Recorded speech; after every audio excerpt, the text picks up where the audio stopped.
guys, meron nagbabalik sa Google Play Store na loan app na alam ko familiar na rin sa iba ito, which is itong si More Gold Loan App. So have you seen the ads po nito? No? Marami na rin siyang ads na nakikita ko. At sinubukan ko nga po siya agad at napakadali lang mag-apply. Na-approve agad ako. At guess what? Pumasok siya sa GCash account ko. But don't worry po, no, hindi siya auto-disbursement po. So tayo pa rin po magde-decide kung gusto po natin i-loan po yung offer po nila. Pero kung ako tatanungin nyo kung okay yung application, madali lang po talagang mag-apply dito. Wala silang hinihinging income proof, wala din silang hinihinging profession po natin. Well, don't worry, later po isi-share ko sa inyo paano po mag-apply ngayon dito kay More Gold Loan App step by step hanggang disbursement po. Of course, isi-share ko din sa inyo yung interest rates neto kung magugustuhan nyo siya. Since bagong update lang din naman siya this year 2025, dahil sabi ko nga sa inyo, no, nagbabalik siya sa Google Play Store kasi nawawala to, bumabalik. And then kapag bumabalik siya, nagbabago siya ng logo. Well, in fairness naman po sa kanya, kahit bagong balik lang din siya dito sa Google Play Store, is mataas na rin po yung ratings niya at marami na rin siyang reviews, marami na rin nakapag-downloads. At itong si More Gold po, is still po under pa din po siya kay Thrift Platinum Lending Corporation, which is, luckily naman, nasa list of recorded online lending platform po siya sa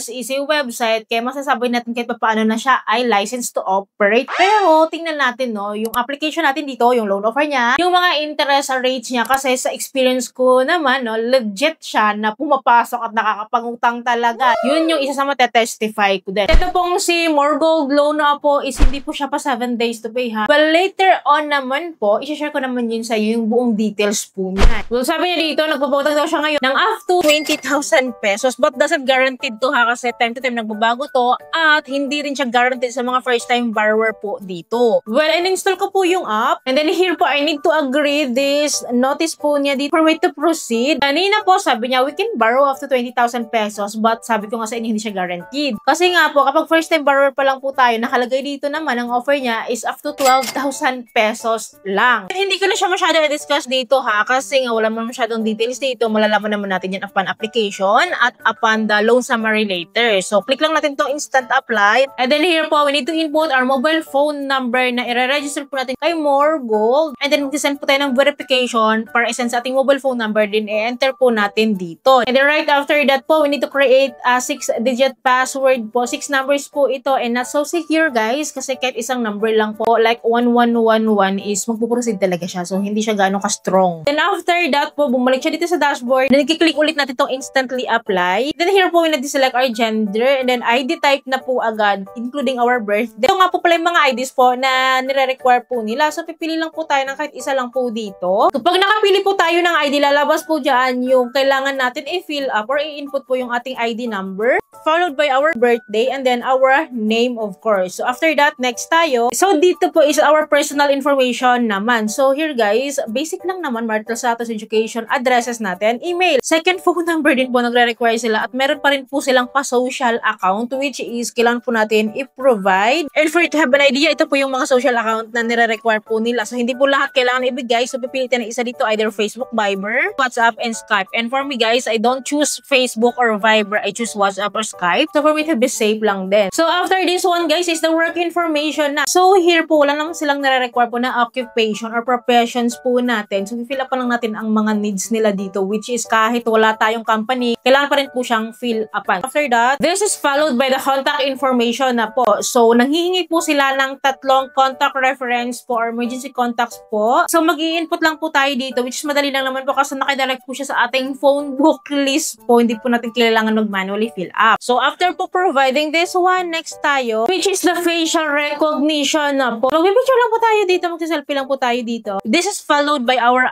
ID photo po. We need to upload the front photo of our ID. So, pipicture na lang po natin yung ating ID, guys. And then, isubmit po natin. And then, after that one, guys, ang dami po nating pagpipilian na loan offer po dito. So, ito po yung product listing nila and very familiar siya sa akin. Ng ganitong mga format talaga. Well, anyways, wala naman din siyang pinagkaiba before dahil ganito rin noon. So, kahit anong loan offer po dito, nababa lang natin, no? Makikita nyo dyan, parang naka-alphabetical siya. Gold G, Gold D, Gold I, F, ganun po. So, for you to have an idea, guys, dito na tayo sa kanaunahan pumili itong Gold J, K, H siguro, no? So, click lang natin yung evaluation dyan. Isa-isa lang, no? So, mag-evaluate siya. And then, instant instantly guys, instant po talaga itong loan up na ito. Meron siyang binibigay sa akin na 4,000 na offer. So, kinlik ko po itong evaluation po ng Gold K, no? Para makita ko rin kung para-paras ba ako ng offer dito. So, 4,000 din po yung offer niya. And then, hindi pa ako nakontento guys. Kinlik ko ulit itong evaluation ng Gold H.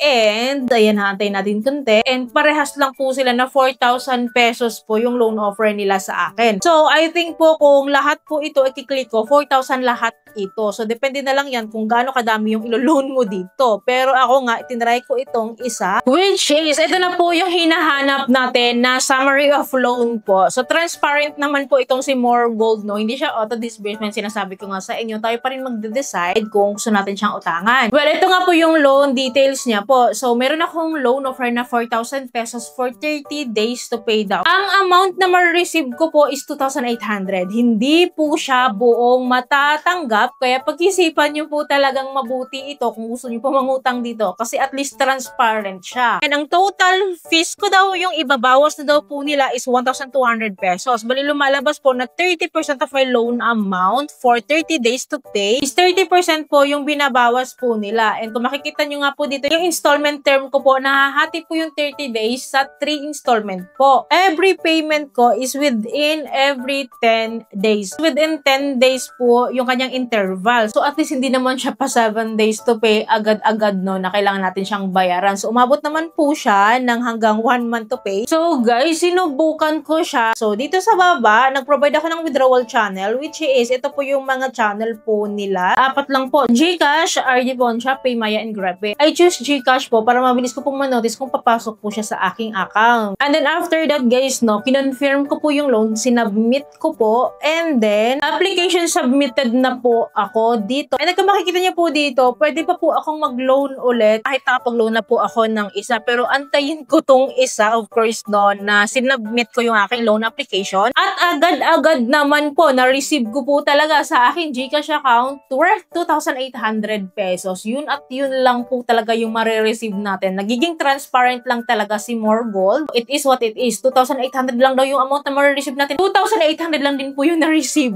ko. So, confirm po na nakakapangutang po talaga dito. Instant loan up po talaga ito. And it is what it is. So, for me guys, hindi ko siya ma-recommend sa inyo kasi medyo mataas po yung kanyang binabawas po. No? Imagine, sa 4,000 pesos, 2,800 na lang marireceive ko. Though payable siya for 1 month to pay. Pero hinahati-hati siya sa 3. So, sinubukan ko siya para mabigyan ko kayo ng heads up kung anong meron dito sa loan up na ito. And kayo pa din po magde-decide kung gusto niyo po siyang itry. If ever gusto niyo pa rin siyang i-go kasi guaranteed naman na makakapangutang talaga. Pero guys, pag-isipan niyong mabuti. So, borrow only what you can afford to handle, guys. So, anyways, guys, sino po nakapag-try dito kay More Gold na? Nakapag-try kay More Gold before? Kung gusto po yung experiences niyo, paki-comment down below naman po para aware din po yung iba nating viewers. So, don't worry, palagi naman po ako magbigay sa inyo ng update. May dapat po nakasubscribe po kayo and click yung bell button para lahat ng videos ko is updated and notified po kayo. So, yun lamang po. Thank you for watching. Bye!